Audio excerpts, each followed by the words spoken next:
O assunto que eu vou tratar hoje é a questão do local da prestação de serviços. É um assunto que talvez seja um dos que mais perplexidade tenha criado em relação a todos aqueles que lidam com a matéria tributária. O nosso sistema tributário nacional é um sistema único, um sistema tributário indireto, de tributação indireta é único no mundo. Nós temos 5 tributos indiretos: IPI federal, ICMS estadual, ISS municipal, 2 contribuições sociais, PIS e COFINS, esses são os principais, enquanto que nos países europeus nós temos uma tributação muito simples, com definições muito simples. O imposto incide sobre mercadorias, é um tributo que em cada um dos países é federal, com definições bastante simples, com definições, o imposto incide sobre mercadorias e serviços, sendo que serviço é tudo aquilo que não seja mercadoria. Aqui, como os senhores sabem, a situação é bastante diferente. Nós temos conceitos que são muito bem especificamente definidos pela Constituição e com o artigo 110 do Código Tributário Nacional, dizendo que esses conceitos têm que ser aplicados na forma em que regidos pelo direito privado. Daí surge o foco no ISS. O ISS é um tributo que era regido por apenas 6 artigos no Decreto-Lei 406. Um tributo cuja simplicidade, pelo menos em relação ao número de dispositivos que o regulavam, deveria gerar um número muito pequeno de problemas. Mas foram problemas de toda sorte. Em primeiro lugar, conceituação de serviço, utilidade econômica, obrigação de fazer, enfim. Taxatividade da lista, com soluções, para dizer, menos criativas, taxativa na vertical, exemplificativa na horizontal. Problemas em relação à base de cálculo, serviços gratuitos, sociedades profissionais, questões relativas a alíquotas máximas, mínimas, impossibilidade de criação de isenção. Enfim, são problemas também relativos aos contribuintes, às cooperativas, em relação às quais houve uma discussão muito grande no passado. São problemas de toda a ordem e, para coroar esses problemas, surge essa questão do local da prestação. O que a Constituição fez? Qual foi o remédio que a Constituição previu para evitar esse problema? Dispôs que cabe à lei complementar dispor sobre normas gerais de incidência de tributos e a forma como seriam dirimidos conflitos de competência entre municípios. Os elementos de conexão possíveis são vários. A lei complementar, o legislador complementar, poderia ter escolhido o estabelecimento prestador, poderia ter escolhido o local onde ocorre o fato gerador, onde há a prestação de serviço, poderia ter escolhido o local onde está o tomador do serviço, o local onde está o bem que vai ser objeto do serviço. Enfim, eram diversos os elementos que o legislador complementar poderia escolher. E o legislador complementar, do Decreto-Lei 406, 68, que, como todos sabem, tem força de lei complementar, definiu que esse elemento de conexão seria o local onde estivesse o estabelecimento prestador, com 2 exceções: construção civil e pedágio. Os serviços de manutenção de estradas que fossem objeto de concessão ou permissão. Nesse caso, os municípios competentes seriam aqueles pelos quais a estrada passasse. E também o construção civil seria do local da construção, porque presume-se que ali esteja o estabelecimento que rege a obra, que presta efetivamente o serviço. O resto seria domicílio do prestador ou então o estabelecimento do prestador. O elemento foi uma escolha feita constitucionalmente, porque havia uma previsão constitucional, previu-se que, nesse caso, o elemento de conexão é estabelecimento do prestador. Pois bem, com isso, em razão de uma patologia, alguns contribuintes, e em função também da guerra fiscal, que todos os projetos de reforma tributária visam evitar, os contribuintes começaram, alguns municípios começaram a estabelecer alíquotas ínfimas, de 0,5%, 1%, enfim, alíquotas que eram bastante inferiores às praticadas pela média dos municípios. E, com isso, os contribuintes passaram a pôr os seus estabelecimentos, a instituir os seus estabelecimentos nesses municípios. Estabelecimentos que muitas vezes não existiam. E prestar efetivamente os seus serviços em outros municípios. Isso hoje em dia já é uma patologia que já foi medicada devidamente, tendo em vista essa emenda constitucional que previu a alíquota mínima de ISS de 2%, até que lei complementar crie uma sistemática parecida com a que existe no CONFAS para o ICMS. Até então, até o momento em que essa lei seja editada, essa emenda, o artigo 88 do Ato das Disposições Constitucionais Transitórias, proíbe a criação de qualquer benefício fiscal. Pois bem, então essa situação já está remediada. Mas na época em que isso começou a ocorrer, esse remédio não existia ainda. E o Superior Tribunal de Justiça, como os senhores sabem, começou a adotar, então, a tese de que o município competente seria aquele onde ocorre o fato gerador, onde o serviço é prestado. Com fundamento em uma teoria de que haveria uma ofensa ao princípio constitucional implícito da territorialidade. Apesar de estar fundada em uma ofensa à Constituição Federal, a esse princípio constitucional implícito da territorialidade, princípio constitucional esse de aplicação duvidosa, porque em várias outras situações no direito brasileiro esse princípio não é adotado de forma tão rígida assim. Por exemplo, o imposto de renda em relação à universalidade dos rendimentos, ele não é aplicado dessa forma. O próprio artigo 102 do Código Tributário Nacional prevê a extraterritorialidade de normas. O STJ, apesar de se fundar nesse princípio constitucional, não declarou a inconstitucionalidade da norma, simplesmente passou a aplicá-la de forma que o município competente fosse aquele onde ocorre o fato gerador.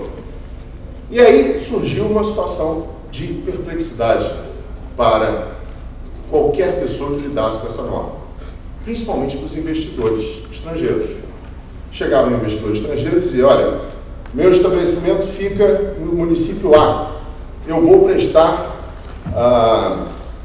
serviço no município B, onde eu pago ISS.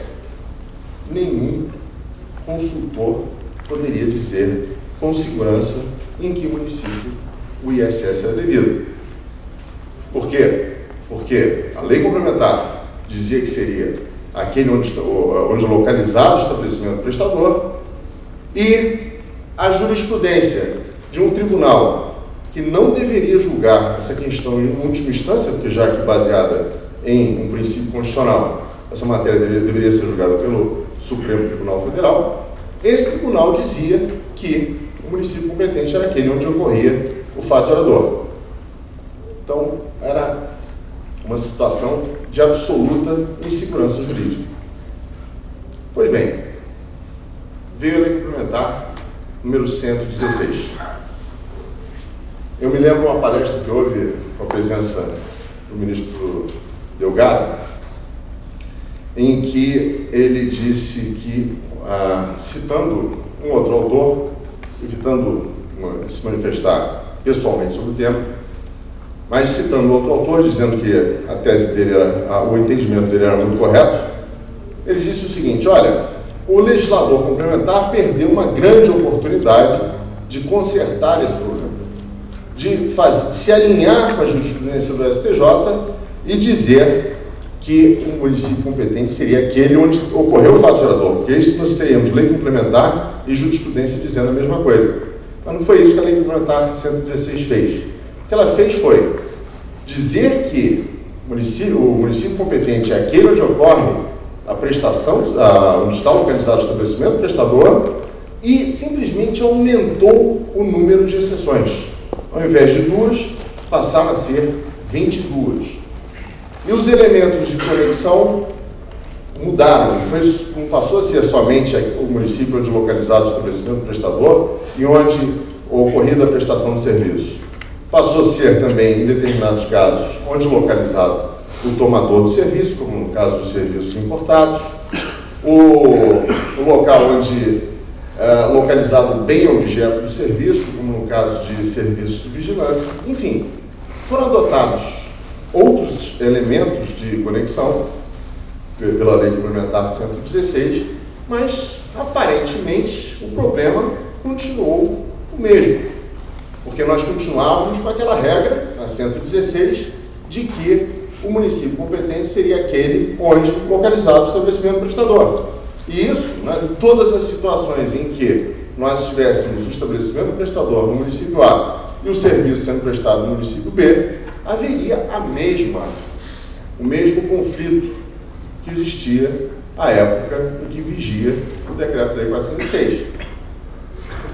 E a jurisprudência do STJ, no início, uma outra coisa que também fez a Lei Complementar 116, foi ampliar bastante o conceito de estabelecimento, comunidade profissional ou econômica, que desenvolvesse atividade de prestar serviços independente do nome que fosse atribuído a essa unidade, ao estabelecimento, sucursal, filial, enfim, qualquer que fosse a denominação dada desse estabelecimento, pouco importaria que ele configuraria estabelecimento prestador. Com esse conceito muito amplo, que é unidade profissional, qualquer um de nós qualquer um de nós, com um computador, advogado, com um computador na mão, tendo acesso à jurisprudência, à legislação e tudo mais, configura uma unidade profissional, que é suficiente e necessário e suficiente a prestar o serviço. Um conceito similar ao do fato gerador, necessário e suficiente a prestação de serviço. Com esse conceito muito amplo, você traria o estabelecimento para mais próximo do fato gerador em si, que seria a própria prestação de serviço. Pois bem, mas de qualquer forma, o 116 não fez nada muito diferente do que já existia no Decreto-Lei 406. E a jurisprudência do STJ começou a oscilar em relação a isso. Em primeiro, nós tivemos posições, aqui eu tenho o RESP 753, 360, em que se disse, logo em seguida, em 2007, tratando já de fatos geradores ocorridos sob a vigência da Lei Complementar 116, dizendo que o município competente era aquele onde ocorria o fato gerador. Depois, no RESP 121, na primeira sessão, teve um obter dictum, em que se disse que não, com a Lei Complementar 116, teria sido, a lei teria modificado o ordenamento jurídico, teria passado para o estabelecimento, onde localizado o estabelecimento prestador, a competência municipal. Depois, um outro RESP em 2010, dizendo que era estabelecimento. Depois, em 2011, outro precedente dizendo que seria onde ocorrido o fato gerador.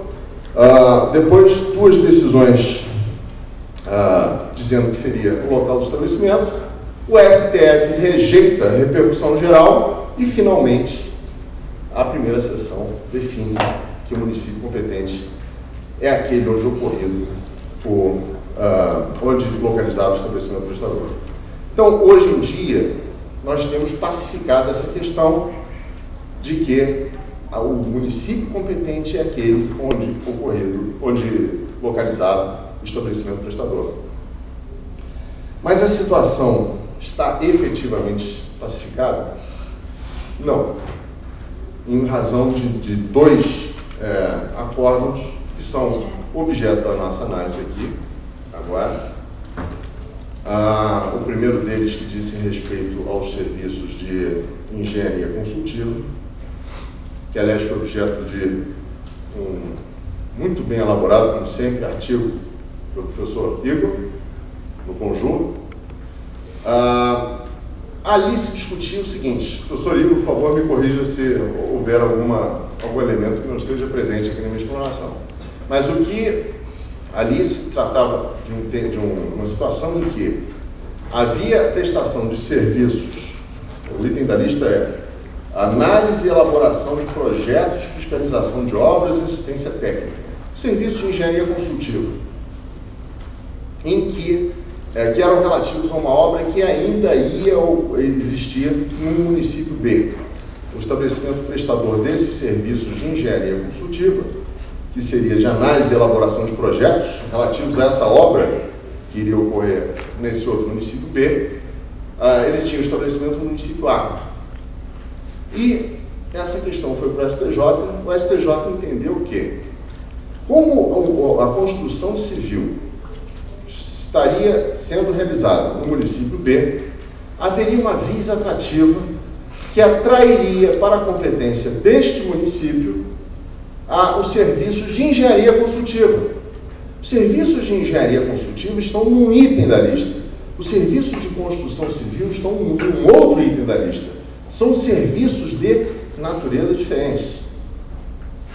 Os serviços de engenharia consultiva, elaboração de projetos, análise e tudo mais, esses serviços, o município competente para instituir o respectivo ISS é aquele localizado no estabelecimento prestador.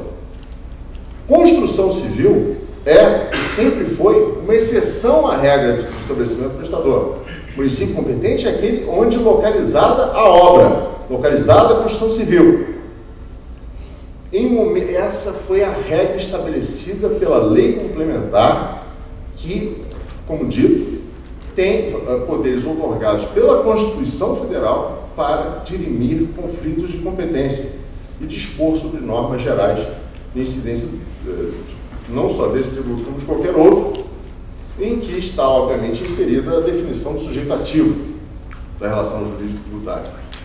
E, nesse caso, decidiu-se dirimir esses conflitos dessa forma, com esses elementos de conexão: local da prestação e estabelecimento prestador. E essa decisão simplesmente faz tábula rasa dessa definição da lei complementar e, através dessa teoria da visa atrativa, que, aliás, não é novidade, ela já existia no Supremo Tribunal Federal, há alguns precedentes, poucos precedentes, mas há precedentes, no sentido de adotar essa teoria da força atrativa em situações em que eu tenho estabelecimento no município A, que presta um serviço no estabelecimento B, em que a mesma empresa tem uma filial.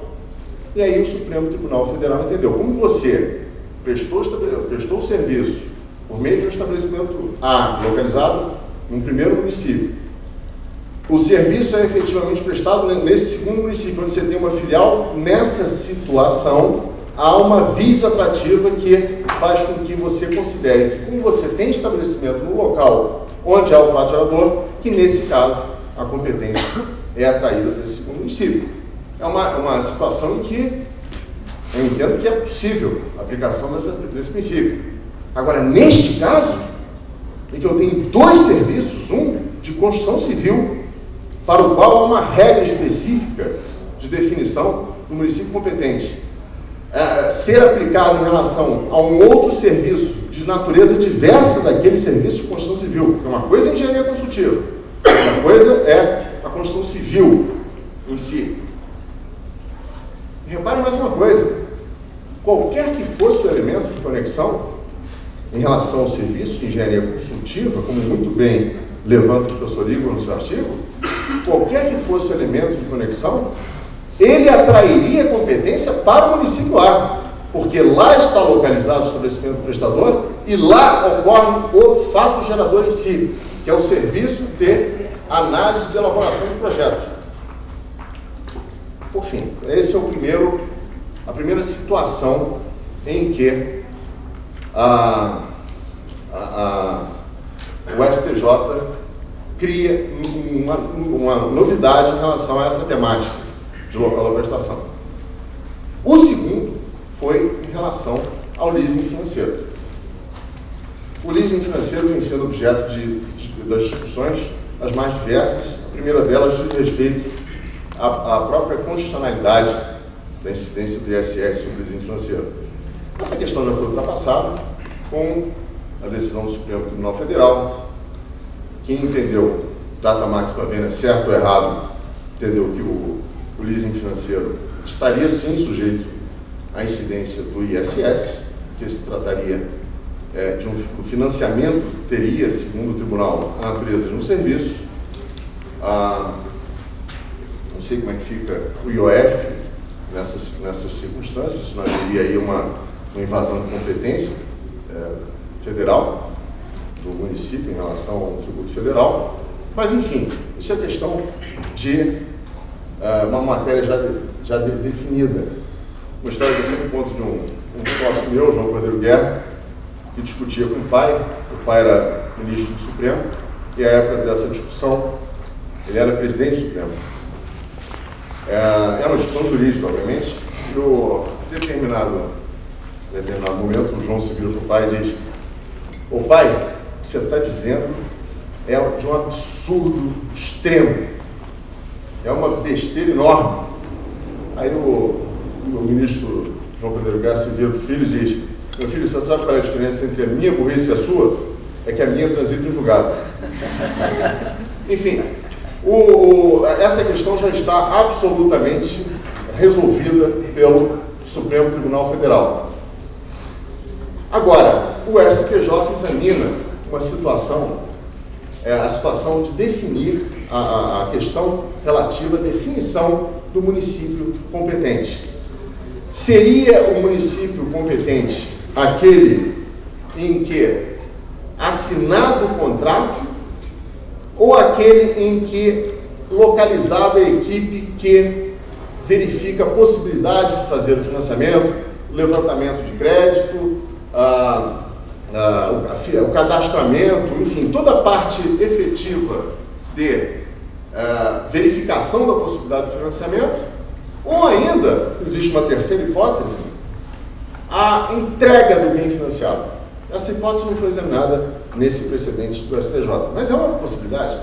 Eu posso ter 3 municípios, um entregando o bem financiado, outro analisando o crédito em si, e outro ainda onde o município onde ocorre a assinatura do instrumento.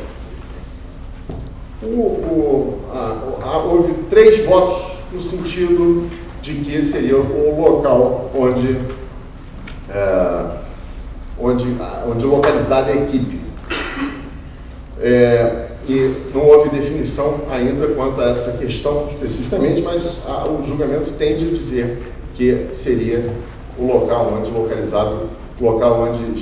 situada a equipe que analisa o financiamento em si. Mas essa discussão, que agora talvez eu deixe o professor Ricardo de cabelo em pé, mas isso aí me trouxe à mente uma outra situação que talvez mostre que a discussão da inconstitucionalidade da incidência do ISS sobre o serviço de financiamento não tem ainda terminado. Por quê? Se os senhores se lembram bem, o adicional do imposto de renda, que tinha sido criado pela lei complementar, pela Constituição Federal de 88, o ADIR foi objeto de 27 ações diretas de inconstitucionalidade. E nessas ações diretas de inconstitucionalidade se pleiteou a não possibilidade de cobrança desse adicional, porque não havia lei complementar que dispusesse sobre os possíveis conflitos de competência que fossem relativos a essa incidência. A mesma coisa ocorreu com o ICMS, Transporte Aéreo de Pessoas. O STF declarou a inconstitucionalidade dessa incidência, tendo em vista que não havia lei complementar que dispusesse sobre os possíveis conflitos de competência que ocorreriam nessa prestação. Reparem que o Supremo não declara a inconstitucionalidade somente das hipóteses em que esse conflito ocorreria. Ele declara a inconstitucionalidade da incidência como um todo. Se existe um possível conflito de competência que não foi estipulado por lei complementar, a incidência em si se torna inconstitucional. Foi o que aconteceu, repito, com o adicional do imposto de renda, 27 ações diretas de inconstitucionalidade que suspenderam as leis de 27 estados, porque não havia regras relativas à solução desses conflitos. E o ICMS, transporte aéreo. Nós não pagamos ICMS quando compramos as nossas passagens em função do fato de que não existe lei complementar. Pois bem, no leasing financeiro, existem 3 possíveis municípios. Como o próprio STJ tem agora, nesse recurso extraordinário, que enfrentar essa questão. 3. Local onde é assinado o contrato, local onde se situa a equipe que analisa a possibilidade do crédito e local da entrega do bem. Há lei complementar? Não. Bom, então, isso, a meu ver, é um argumento ainda não analisado pelo Supremo Tribunal Federal que impede a incidência do ISS em si sobre o leasing financeiro. Bom, acho que eu já ultrapasso aí uns 3 minutos aqui meu tempo. Eu agradeço mais uma vez o convite e parabenizo a todos os organizadores, na pessoa do professor Eduardo Maneiro, como presidente da Bradet, e na pessoa também do professor Igor, na condição de organizador científico do evento.